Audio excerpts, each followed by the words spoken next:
langsung dalam kes saman Tun Mahathir saman Anwar Ibrahim 150 juta. Anwar minta tangguh dah berkali-kali dah. Yang terbaru pun dia minta tangguh. Patut bulan lepas perbicaraan tangguh. Jadi bulan 10 ini perbicaraan akan ditetapkan, ada 3 hari. Ini Tuan Rafiq bagi tahu lah. Nanti saya akan update dalam Telegram Tiba Labot bila tarikhnya.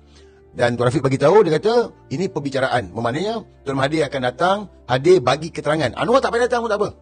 Anwar jangan risau-risau. Dia tak datang pun tak apa bulan 10 ni. Cuma kita minta, jangan minta tangguh. Anwar Ibrahim, jangan minta tangguh lagi ni. Tun Mahathir dah tunggu lama dah ni. Kesian orang tua tu dah 100 tahun dah. Yang ini bulan 10 ni kau tak perlu datang pun. Tun Mahathir yang perlu datang bagi keterangan. Biarlah Tun Mahathir bagi keterangan.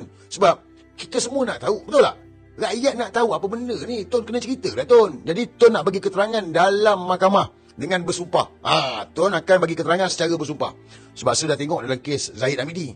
Yang Tun Mahathir sama Zahid Hamidi tu, yang Zahid Hamidi kata apa ni, kerala tu, Tun Mahathir beri keterangan secara bersumpah. Bermakna tak ada dia kata, oh saya tak nak bersumpah. Tak ada. Dia masuk dalam kandang tu, dalam kandang saksi tu, dia bersumpah memberi keterangan. Jadi bulan 10 ni sama juga Tun Mahathir akan masuk dalam kandang saksi, beri keterangan secara bersumpah tentang kes saman Tun Mahathir, saman Anwar Ibrahim 150 juta. Anwar tak payah datang, tak payah kalut, kau nak terbang sana terbang sini, kau punya pasal lah. Tapi jangan minta tangguh. Sebab apa Anwar?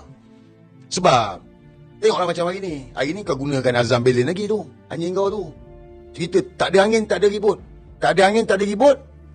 Saman Tun Mahathir. Kau kan dengar Alai. Tak ada angin, tak ada ribut. Dengar kau kena tengok tau. Ini Azam Belen ni. Hebat Azam Belen ni. Bagus dia. Okey, apa ni? Saya ditanya ni berkaitan dengan Guys, saya tanya dengan member wartawan.